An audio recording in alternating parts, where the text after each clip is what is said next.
Morador da Serra, Adson conheceu a dança através de um grupo religioso, se profissionalizou e hoje trabalha em uma companhia de dança na Alemanha. O bailarino até começou a graduação em Educação Física na Universidade Federal do Espírito Santo, mas as portas da dança se abriram primeiro no seu coração. Terça-feira à tarde para esse bate-papo com o Adson, nossa terceira entrevista da série de entrevistas. E Adson, conta pra gente onde você está, de onde você conversa com a gente. Então, estou falando da Alemanha, aqui do estado da Saxônia, e é um prazer estar aqui, estou muito feliz de poder estar passando do livro para a mídia, isso é super legal, né? Então, estou bastante feliz. A dança mesmo entrou na minha vida desde de criança, assim, porque a gente tinha grupos de coreografias na igreja. Então, eu comecei a participar dos grupos de coreografia, e onde eu fui me desenvolvendo, né? E aí, dentro desses grupos de coreografia, sempre tem workshops, sempre tem algum festival, alguma coisa assim, onde tem vários grupos de dança das igrejas, vários ministérios. E aí, em um desses foi um congresso, um workshop que teve, eu conheci um líder de um ministério que ele falou, olha, tem talento e tal, tem capacidade, né? Então, ele falou, vamos trabalhar um pouquinho junto com a gente. E eu sempre quis fazer balé na minha vida, assim, sempre olhava e falava, eu quero fazer balé. Às vezes eu nem tinha visto ainda as coisas, mas eu falava para a mãe, eu quero fazer balé. Só que tudo tem um tempo certo, né, para chegar. E aí foi lá por volta dos 16 para 17 anos, eu tomei minha decisão, vou entrar no balé, tô indo fazer balé, e é isso que eu quero da minha vida. E aí eu comecei o balé, e logo depois eu fui para os Estados Unidos, morei um tempo nos Estados Unidos, dancei numa companhia júnior de lá, e voltei ao Brasil, e logo que eu voltei ao Brasil, eu ganhei um contrato para vir para a Áustria, e eu trabalhei na Áustria, numa companhia júnior também, e da Áustria eu vim para a Alemanha, onde eu já estou há 5 anos aqui na Alemanha, na companhia chamada Sorbet National Ensemble. Quando é que você percebeu que a dança ia te acompanhar para a vida toda? Ia ser a sua profissão? Bom, quando eu tomei a minha decisão de fazer balé, eu entrei e falei assim, é o que eu quero da minha vida, é o que eu quero fazer para minha vida. E teve uma vez falaram assim já também, você nunca vai viver só de dança. E naquele momento ali foi o start, que eu falei assim, foi start na minha cabeça, falei, eu vou viver de dança. Eu falei, eu vou viver só de dança.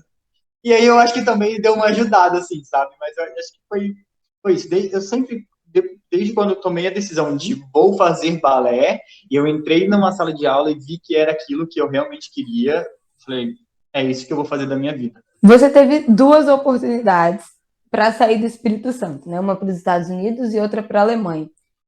Sim, a primeira, quando eu fui para os Estados Unidos, era para uma companhia júnior.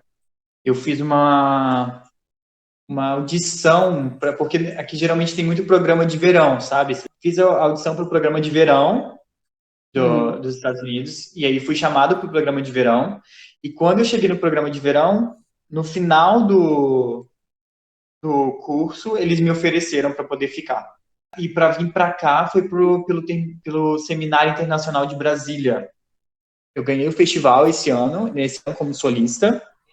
E aí, nesse festival, eles me chamaram para vir para cá. Na verdade, foi um contato de um diretor que estava no festival. E aí, esse diretor, o nome dele é Vladimir Klo, e ele queria me trazer para uma escola daqui da Alemanha. Só que eu não podia mais por causa da idade. Eu já tinha 21, eu acho, então não poderia vir. E aí, então, ele entrou em contato com outro diretor, e esse diretor me deu o contrato, entendeu? Foi uma troca, assim. Você chegou a começar a graduação de Educação Física. Fala um pouquinho por que você começou, como é que foi essa sua relação com a graduação, né? Que fim levou essa história? Quando eu estava no terceiro ano, eu era um ano de entrar em faculdade e tudo mais, né? E querendo ou não, eu já tinha 18 anos. Existe essa cobrança, né? A cobrança era mais minha própria, assim, eu tenho que tomar uma decisão, não posso viver na aba dos meus pais para sempre e tal. Então eu tinha essa cobrança comigo mesmo. Só que durante o período da UFES, logo que eu comecei, eu fui chamado para ir para os Estados Unidos. Aí eu fiz eu tranquei a primeira vez a faculdade. E aí eu fui para os Estados Unidos, passei o período de tempo lá, voltei, reabri e logo ganhei o contrato para poder vir para a Áustria. Então aí eu fechei, tranquei de novo e aí eu não voltei mais. Foi um período bom, assim. Eu falei também, se eu fosse fazer uma faculdade, eu faria faculdade de educação física, né? Porque seria uma coisa que eu poderia atrelar à área em que eu trabalho, né? Que eu iria trabalhar. Então, foi mais nesse sentido mesmo que eu escolhi educação física. Você tem uma trajetória muito linda, que várias coisas aconteceram. E eu gostaria de saber, nessa trajetória, o que foi mais difícil para você nesse processo de ir para fora do Brasil, né? Ir e voltar, depois sair de novo, encarar uma nova realidade, né? Uma nova profissão, ver que a dança era a sua profissão. O que foi mais difícil? Então, o mais difícil, assim, sem dúvida, é, é não ter a família perto. É bem difícil, assim, sabe? Principalmente no início. Porque depois de um tempo, você passa a se acostumar. Você se acostuma Você passa por um processo de maturidade que você se acostuma a fazer as coisas mais independentes, sabe? Mas assim, quando a família tá perto, você sabe que você tem um suporte. Você sabe que você pode passar qualquer coisa, você vai ter um suporte, né? Você corre para casa, tem seus pais e tudo mais, tem irmã, avô, não importa, você sabe que você tem alguém. Mas quando você tá fora, você tá sozinho, você tá sozinho. Você não tem, entendeu? Você vai ter um amigo ou outro, mas é diferente. O que você teria feito de diferente? Eu acho que eu não teria mudado nada assim, nada. É porque, como eu falei, eu acredito que para tudo existe um propósito. Então, tudo que a gente passa é um processo. Seja o processo bom ou seja o processo ruim, é um processo. E eu acredito que para você chegar a um determinado lugar, é o processo que vai te ensinar e te preparar para chegar nesse lugar. Então, se eu estou aqui hoje, é porque o meu processo me preparou para estar aqui hoje. Já está fora do Brasil há muito tempo. Várias pessoas te ajudaram nessa trajetória, né? Sim. Então, eu gostaria que você recordasse agora as pessoas que te influenciaram, te ajudaram na sua trajetória profissional e que foram importantes, né, para você alcançar o que você alcançou hoje. Eu tenho tanto medo de falar, porque assim, eu tenho tanto medo de falar nomes, porque você não constrói uma casa sozinho, para começar. Então Claro. é muita gente, porque de, de alguma forma várias pessoas me ajudaram, seja falando uma palavra, assim, vai lá que vai dar certo, entendeu? Vai Uhum. que você consegue, várias pessoas te ajudam. Então, se eu começar a falar, então, tem logo quando eu comecei, o Thiago Soprani, é um também, sabe? Quando eu comecei lá na Liviane. E aí ele logo me apresentou ao César. Então, César e a Marta são pessoas, assim, se eu fosse colocar mesmo, são pessoas fundamentais, assim, na minha vida. Não tenho... Foi assim, eu não tenho o que falar, assim, do César e da Marta. Meu coração nossa, só gratidão aos dois, de verdade. Por tudo que eles fizeram, assim, por mim, por me acolherem, assim, como pais, sabe? Então, os dois me acolheram como pais mesmo, assim. Foi uma parte da minha vida que os dois estavam ali do meu lado para tudo, falando, aconselhando e tal, pais, assim, de verdade. E os meus pais, claro, óbvio, né? Sem eles também eu não, nossa, eu não teria metade do que eu tenho hoje, de verdade, assim. Principalmente aqui, sabe? Eles foram, eu acho que talvez eles souberam me criar muito bem. Minha mãe fala, né? Minha mãe fala assim: eu não criei meus filhos para dentro de casa. Eu criei meus filhos para o mundo. Ela fala isso. Então, minha mãe, meu pai, assim, meu pai com todo o suporte que ele me dá e tal, e minha mãe todo o suporte em oração também, porque tem uma coisa que E a gente acredita muito que é uma frase que fala com que mães de joelho, filhos de pé, e a gente acredita muito nisso, sabe? Que todo o suporte que vem da família é, é muito importante. E tem meus amigos também, né? Porque sem amigos a gente também não faz muita coisa. A gente precisa de pessoas ao nosso lado, assim, que nos apoiem, que estejam ali para pegar nossa mão, para dar um abraço quando precisa, porque a gente precisa às vezes. Sim. Mas, assim, eu acho que são essas pessoas, assim, tipo, que foram muito importantes, assim, para mim. Tem o Adeilson também, o Adeilson Barbosa, que é e ele que falou quando eu fiz o workshop, ele que veio falar comigo. Ah, tá vendo? É tanta gente. E é isso, acho que as pessoas que mais me puxaram, assim. E agora tem minha noiva, né? Também. Para ajudar a compor. Com certeza. E olha que ajuda, hein? Que dá uma ajudada, hein? Infelizmente, a gente não pode falar sobre dança e homem sem perguntar sobre o preconceito, né? Infelizmente, muitos meninos da dança passam alguns problemas com isso. Eu queria saber como é que você lidou com isso no seu período aqui no Brasil, porque eu entendo que fora do Brasil é muito raro acontecer isso.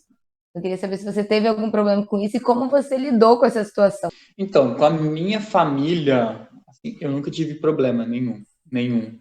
Meu pai, geralmente, falei meu pai porque geralmente o preconceito vem mais dos pais do que das mães. Então, assim, Sim. meu pai, ele foi absolutamente, assim, digamos, aberto, talvez, não seja essa palavra, mas ele que me falou, vamos lá, vou te levar e tal, me levou no balé e tal, olha, tá aí, faz, é isso que você quer e tá aí tudo certo. Então, minha família, eu não tenho nada a falar.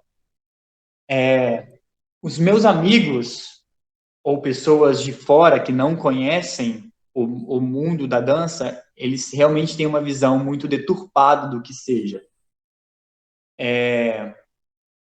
E aí, então, o que eu passei a fazer? Eu relevava, sabe? Nunca fui de confrontar, mas a partir do momento que as pessoas passaram a ver o meu objetivo dentro da dança, que eu tinha um foco dentro da dança, eu passei a ganhar respeito. Então, o que eu pensei e eu exerci? Eu exerci a função de transformar, e tentar transformar nas pessoas a visão de preconceito em respeito, entendeu? Por quê?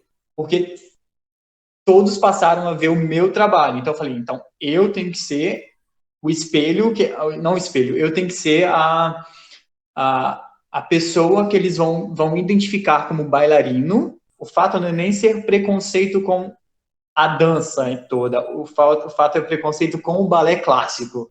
Então, a minha ideia foi, o meu objetivo foi fazer as pessoas de preconceito a terem conceitos sólidos através de uma pessoa que eles tinham convívio ou conhecessem que fazia balé e que era homem e que tinha um respeito dentro da dança. Agora falando sobre o Espírito Santo. Você tem a trajetória profissional que já rompeu as barreiras do nosso estado. Vendo de fora agora, o que você acha que falta no Espírito Santo para a arte ser mais valorizada e para os bailarinos capixabas serem mais reconhecidos? Eu acho, assim, que sem faltar com respeito às pessoas que já trabalham, de forma nenhuma eu quero faltar com esse respeito, porque eu sei que no Espírito Santo existem pessoas que tentam de várias maneiras levar a dança à frente. Mas se eu fosse falar, eu acho que falta são pessoas que levem a política da dança mais à frente, sabe? Se você quer fazer balé, você tem que ir para uma escola. Tem que ir para uma escola e você vai pagar a escola e tudo mais. Ok, justo, justíssimo. As pessoas que estão trabalhando, elas merecem o trabalho delas. Acho justíssimo. Mas depois que acaba a formação de escola, para onde que o bailarino vai? Ele não vai ficar no Espírito Santo. Não tem uma companhia no Espírito Santo. Ou ele vai dar aula. Ou ele vai dar aula, né, na escola de balé que ele se formou, em outras escolas, vai fazer projetos, entendeu? Mas eu acho que o que falta mesmo são pessoas que vão lutar dentro de um cenário político, talvez, que vai fazer com que o Espírito Santo avance na área cultural com foco na dança. Ótimo. Então, para finalizar, agora eu queria pedir para você deixar um recado para os bailarinos capixabas. A primeira coisa que eu ia falar é que não desista. Não desista. Não é fácil, não vou falar que é fácil, não é fácil.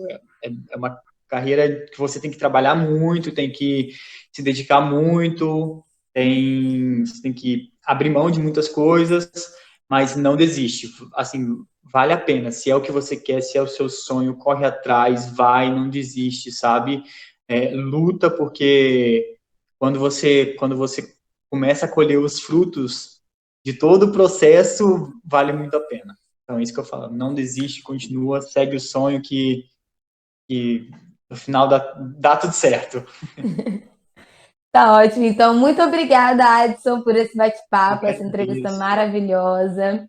Sempre bom poder ouvir as histórias de vocês. Já ouvi sua história para o livro e agora também ouvindo para a nossa série de entrevistas. É muito bom ver a história que eu acompanhei de perto, né? Eu pude ver e agora poder conhecer mais a fundo. Muito obrigada por esse bate-papo. Eu que agradeço e parabéns demais pelo seu trabalho. É um trabalho, eu já falei com você isso, eu vou falar aqui de novo, é um trabalho novo que as pessoas vão poder conhecer, ampliar a arte, ampliar a cultura da dança no estado. Então, parabéns de verdade e que seja um sucesso tudo aí para você. Muito, muito obrigado pelo convite. Curtiu o nosso bate-papo? Então comenta aqui a parte que você mais gostou. Ah, e não esquece de deixar o seu like e compartilhar mundo afora.